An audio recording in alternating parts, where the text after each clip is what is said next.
नमस्कार दोस्तों, आज की इस वीडियो में बात करेंगे रिटर्न ऑन इक्विटी के बारे में।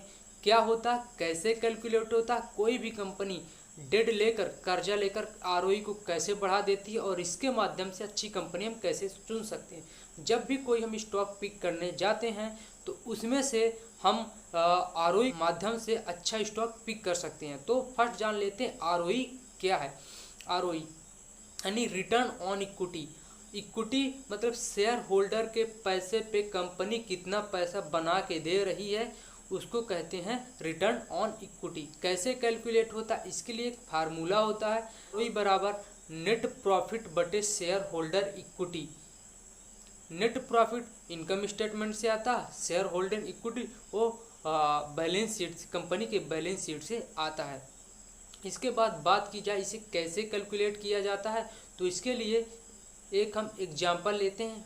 एक ये एबीसी एक कंपनी है जिसका नेट प्रॉफिट है 120 करोड़ रुपए और उसका ओपनिंग और क्लोजिंग शेयर होल्डर इक्विटी बटे 2 करेंगे तो उसमें से ओपनिंग शेयर होल्डर इक्विटी को लेंगे 900 करोड़ रुपए, एग्जाम्पल के रूप में हम मान लेते हैं 900 करोड़ रुपए है, और क्लोजिंग है 299 करोड़ रुपए, जिसका टोटल वैल्यूएशन आता है, इसमें से हम 2 का भाग देंगे तो आएगा 599 रुपए। इसके बाद जो वैल्यूएशन निकल के आती है वो हम आरओई का फार्मूला लगाएंगे, नेट प्रॉफिट बटे शेयर होल्डर इक्विटी। तो उसका फार्मूला लगाएंगे तो जो हिसाब निकल के आएगा 120 बटे 599 बराबर 20%, यानी एबीसी कंपनी एक 20% का रिटर्न दे रही है।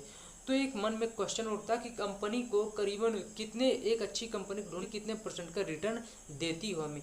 तो हमें एक अच्छी कंपनी कम से कम 15% का रिटर्न देती हो, उसके 5 साल से लेकर 10 साल तक के एवरेज रिटर्न हम देखें कि कम से कम 15% के एवरेज रिटर्न उसके रहे हों, तब हम उसको एक कंपनी को अच्छी कंपनी मान सकते हैं। ये एक अच्छा साइन होता है कि लगातार 15 से 20 सालों में 15% के रिटर्न कम से कम रहे हों।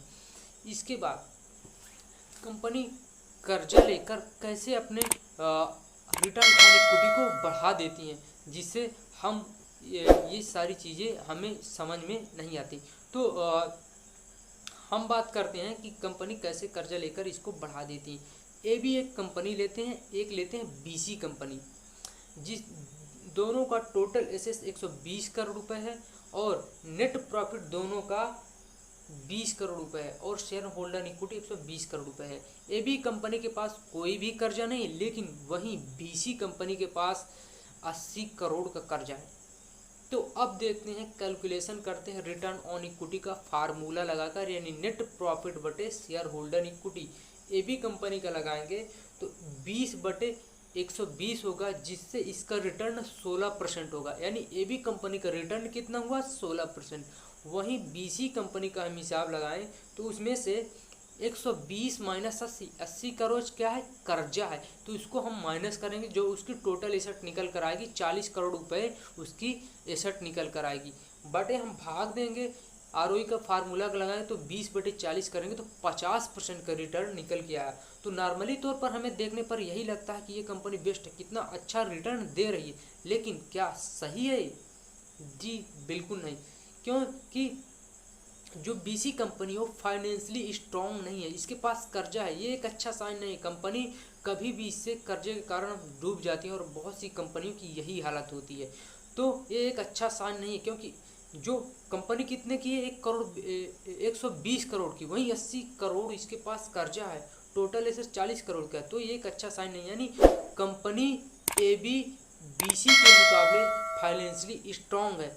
तो हमें ऐसी कंपनी देखना है जो फाइनेंशियली स्ट्रॉन्ग हो और लगातार ग्रोथ कर रही हो, लगातार प्रॉफिट कमा रही हो, यानी कि कंसिस्टेंसी में देखा जाए तो 15 से 20-25 सालों में लगातार एवरेज रिटर्न कम से कम 15% उसके रहे ही हो, उस कंपनी के 15% अच्छे रिटर्न रहे हो।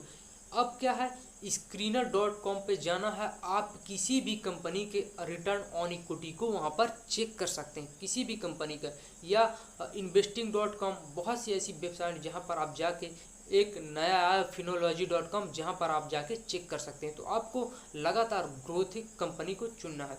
आई होप आप समझ गए होंगे कि रिटर्न ऑन इक्विटी को कैसे चेक किया जा सकता है। आया होगा तो दोस्त नीचे दिए हुए लाल बटन सब्सक्राइब करें और बेल आइकन को जरूर दबाएं ताकि आगे आने वाली वीडियो आपको सबसे पहले मिले। आपको अगले किस रिलेटेड से वीडियो चाहिए इसके लिए आप कमेंट कर सकते हैं। So thank you very much, मिलते हैं अगली